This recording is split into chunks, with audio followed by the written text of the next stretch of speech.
Assalamualaikum warahmatullahi wabarakatuh. Hai, ketemu lagi di acara Batur KMC Bicara Mutu RSU Kuningan Medical Center. Dengan saya Tuti dan narasumber kali ini tidak asing lagi yaitu Apoteker Rahmawati Hanifah, MPAM. Gimana kabarnya Ibu? Alhamdulillah, Mbak Terima Ibu. kasih banget ya sudah datang di acara Batur Ya, KMC. Kita bincang-bincang. Sebelumnya kan kita pernah podcast juga ya ya, terkait dagus dagu Ibu. sibu ya. Iya, Nah, benar. dari situ ada permintaan kalau misalkan gimana kita bahas tentang penggunaan obat antibiotik yang Oh iya, bijak. iya. Alhamdulillah di RS Kuningan Medical Center juga para dokter sudah menggunakan antibiotik yang baik dan benar.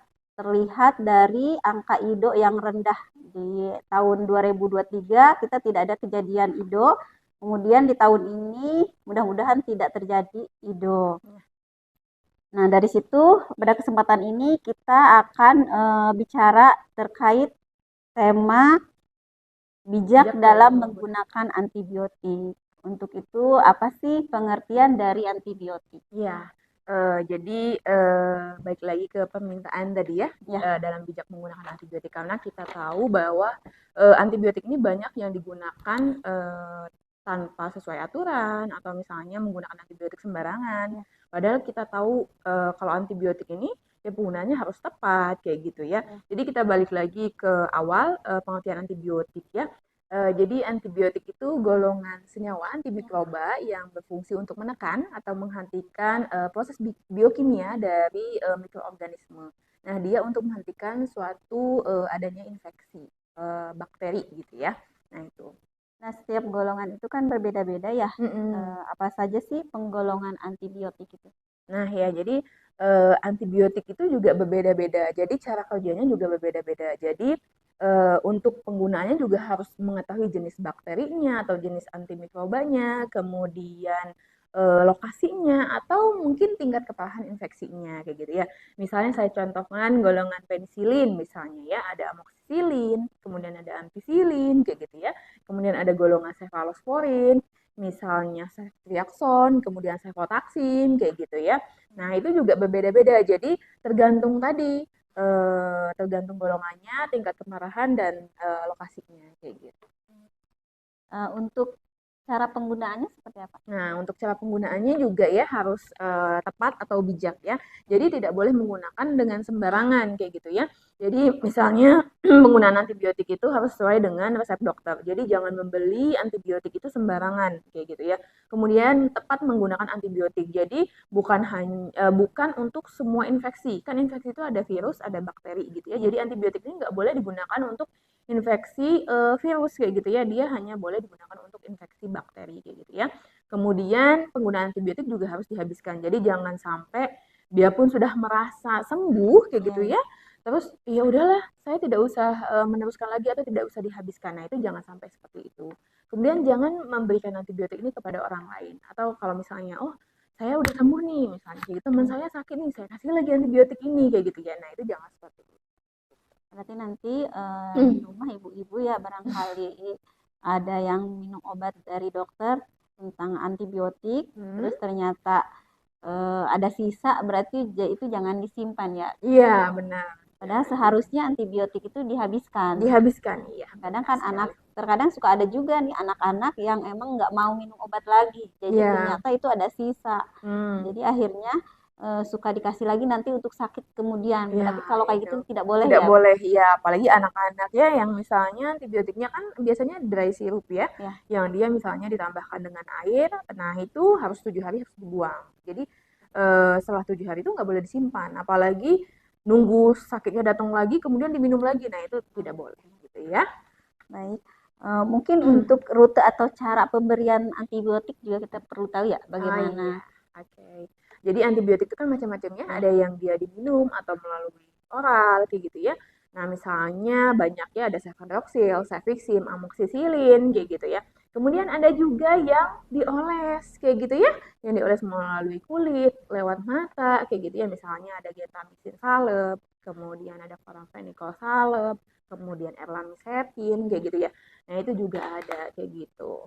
Kemudian ada yang dia melalui parenteral atau intravena misalnya cefotaxime, kemudian ceftriaxone itu juga gitu ya.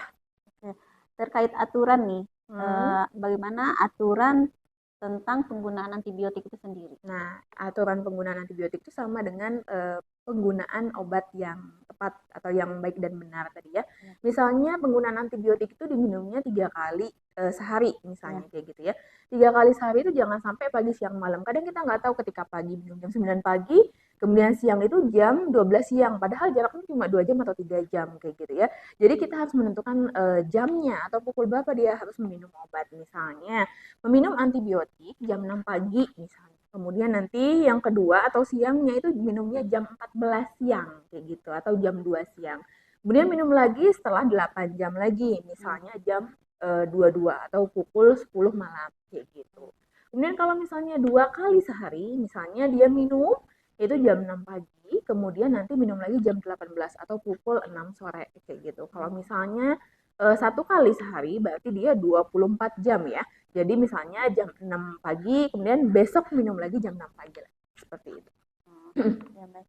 Nah, saya juga dengar ya tentang kalau misalkan penggunaan obat double-double kayak gitu nantinya, apalagi antibiotik ya, Iya, itu iya nanti betul. akan resisten katanya ya. Iya, benar. Nah, itu apa sih yang dimaksud resisten antibiotik itu? Oke, resistensi ya. Ya, Ya, hubungannya dengan mikroba atau antibiotik gitu ya. Jadi resistensi antibiotik tadi si apa namanya mikrobanya tadi sudah ya, tidak lagi mempan atau tidak lagi berfungsi dengan baik ketika misalnya ada suatu penyakit atau suatu infeksi. ya. Jadi dia tidak bekerja lagi. Jadi ibaratnya tuh bahasanya tuh sudah kebal kayak gitu ya. Oh, Misalnya dia menggunakan amoksisilin tapi dia nggak dihabiskan, kemudian dia resisten nih misalnya. Jadi ketika dia sakit lagi kemudian minum lagi amoxicillin ya. maka si amoxicillin tadi tidak bisa mempan lagi untuk membunuh si infeksi tadi kayak gitu. Jadi untuk itu harus apa namanya naik ke golongan yang baik seperti itu.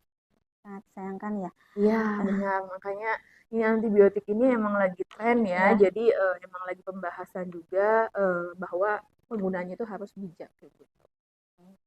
Nah, untuk faktor-faktornya sendiri ya, apa Hmm. saja faktor-faktor yang dapat menyebabkan resistensi antibiotik? Nah, ya tadi kalau faktor resistensi itu tadi yang pertama penggunaan yang tidak tepat tadi kayak gitu ya. Hmm. Misalnya yang harusnya kita minum misalnya 3 kali 1 atau misalnya tadi jam 6 pagi, jam 14 dan jam 22 ternyata kita minumnya sekeingetnya atau misalnya saya udah minum pagi siang saya lupa nih ya udahlah malam lagi saya minum. Nah, jadi yang harusnya 3 kali jadi 2 kali kayak gitu ya. Oh, Kemudian yang harusnya dihabiskan ya. misalnya dihabiskan selama misalnya 5 hari ternyata 3 hari tadi udah minum udah ngerasa enakan tadi kayak gitu ya jadi udah ngerasa enakan ya udahlah saya udah nggak minum lagi atau dihentikan aja kayak gitu ya atau kemudian misalnya dia menggunakan itu tanpa resep dokter kayak gitu ya atau dia ternyata dia sakitnya flu misalnya ya flu kan dia infeksi virus kayak gitu ya ternyata dia ya udah saya menggunakan antibiotik aja nah kayak gitu itu juga jangan sampai seperti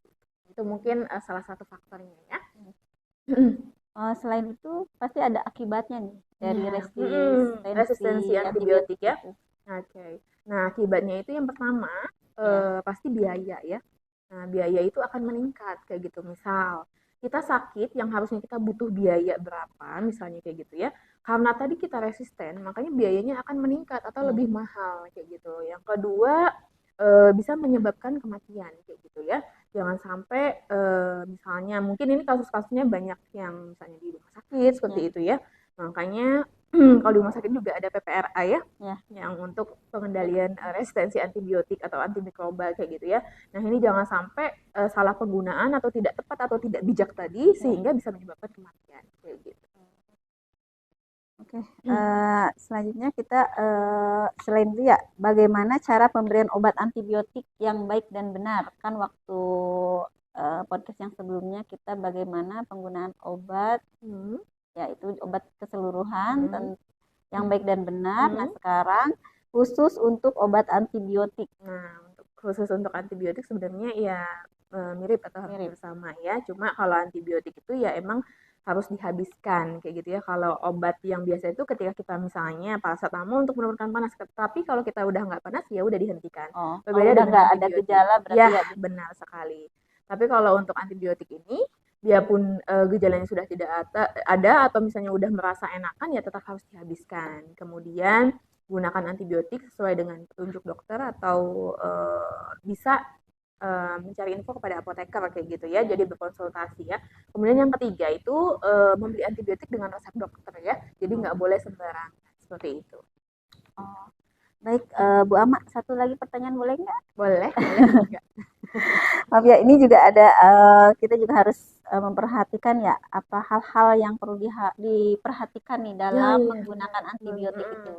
Nah, ini juga harus diperhatikan ya. Ya, Yang tadi misalnya antibiotik itu kan dia juga mempunyai efek samping kayak ya, gitu ya. Misalnya dia golongan tetrasiklin. Ketika digunakan pada anak-anak, dia akan menimbulkan warna kayak gitu ya pada gigi anak-anak oh kayak gitu ya. gitu. Ya. Kemudian golongan aminoglikosida misalnya Ya, kayak gitu kan itu bisa menyebabkan apa namanya? Perburukan kepada fungsi ginjal misalnya kayak gitu. Kemudian golongan finolon kayak gitu ya. Nah, itu bisa menyebabkan apa namanya efek samping kepada saluran pencernaan atau gastrointestinal misalnya diare, kemudian mual kayak gitu ya. Nah, itu juga bisa. mungkin berhubung waktu juga ya Bu Ama. Nanti lain waktu kita undang lagi nih untuk ngobrol-ngobrol lagi tentang permintaan nih nanti ada kalau misalkan dari Batur KMC ada saran untuk minggu depan kita ngobrolin apa lagi nih karena di Batur KMC ini bicara mutu RS Kuningan Medical Center ini kita Hmm. bicara-bicara mutu, Hmm. bicara-bicara yang penting, yang bermanfaat dan semoga Ya. ini juga saya pribadi ya ini sangat bermanfaat sekali dalam penggunaan obat yang bijak itu seperti apa dan Hmm. semoga untuk Batur KMC juga bisa bermanfaat nanti Ya. penggunaan antibiotik di rumah seperti apa. Mencukup sekian dari kami ya. Ya. Kita tutup. Wassalamualaikum warahmatullahi wabarakatuh. Waalaikumsalam warahmatullahi wabarakatuh.